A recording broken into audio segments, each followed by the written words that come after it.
एक अच्छी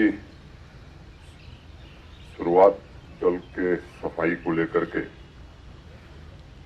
पिछले जैसा अभी बताया गया 1.5-2 वर्षों से चल रही, काफी कुछ सफलता भी मिली है। आप सबके ध्यान में है कि इस वर्ष बजट में डल और नगीन लेक के डेवलपमेंट और कंजर्वेशन के लिए 373 करोड़ रुपए का प्राविधान किया गया है। प्राविधान बजट में पहले भी था, लेकिन इस तरह की जन भागीदारी मैं समझता हूं कि पहले नहीं थी। जो एक नई पहल श्रीनगर के निवासियों ने या पर्यावरण प्रेमियों ने प्रशासन के साथ मिलकर के प्रारंभ किया है और ये अभियान सफल हो, ये इसमें बहुत सारे लोगों का योगदान भी है।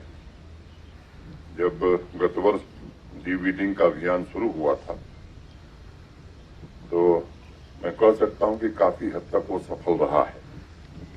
एक दिन मैं जम्मू में था, मुझे किसी ने श्रीनगर से फोन किया और एक बात कही कि साहब पहली बार डल स्वच्छ दिख रही। तो सामान्य आदमी जब ये बात कहता है तो मुझे लगता है कि उसका ही महत्व होता है। पिछले 1.5-2 वर्षों में मुझे लगता है कि यहाँ की आवाम ने भी एक संकल्प लिया है और प्रशासन ने भी कि डल जो यहाँ की सांस्कृतिक और ऐतिहासिक धरोहर है, पूरे दुनिया के लोग जिसे देखना चाहते हैं उसको स्वच्छ बनाया जाए। और अब सामान्य नागरिक ये महसूस कर रहा है कि पहले से डल काफ़ी स्वच्छ हो गई है।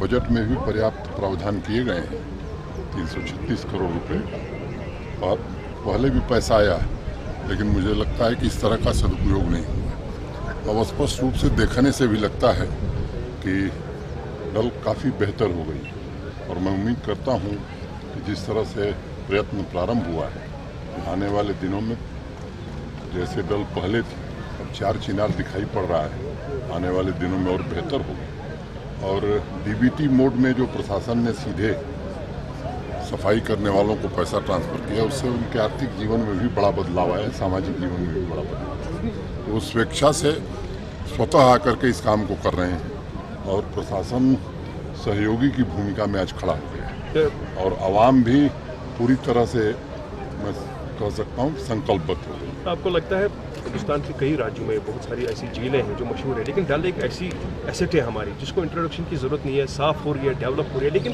नई एक्टिविटीज़ कराने की ज़रूरत है, जैसे यहाँ कभी टूरिज्म की तरफ से या बाकी डिपार्टमेंट की तरफ से, ताकि पर्यटक ज़्यादा आए। मुझे लगता है कि एक्टिविटीज़ बहुत हो रही हैं और एक दिन में 3500 शिकारे घूम रहे हैं। मैं समझता हूँ कि इससे बड़ी एक्टिविटी कुछ हो नहीं सकती। रोज़ जो शो होता है एवरेज 400-500 लोग रोज़ आ रहे हैं और आप सब पुराने लोग हैं, हम लोग तो 1.5 साल से यहाँ हैं। कितनी फ्लाइट पहले चलती थी और अब कितनी वृद्धि हो गई और श्रीनगर आने के लिए टिकट प्राप्त करना 2-3 दिन में किसी के लिए मुश्किल हो रहा है। साथ में होटल में जगह नहीं मिल रही है, तो आज हम सब लोग विचार ये कर रहे हैं कि नए होटल जल्दी से जल्दी जामें। तो मैं समझता हूँ कि ये गोल्डन पीरियड जम्मू कश्मीर का है जिसमें सारे रिकॉर्ड टूट गए हैं। 15-20 साल के 80 लाख से ज़्यादा टूरिस्ट पिछले कुछ महीनों में आए हैं। मैं समझता हूँ इससे निश्चित रूप से प्रॉस्पेरिटी भी आई है, शांति स्थापित करने में भी लोगों को मदद मिल रही है।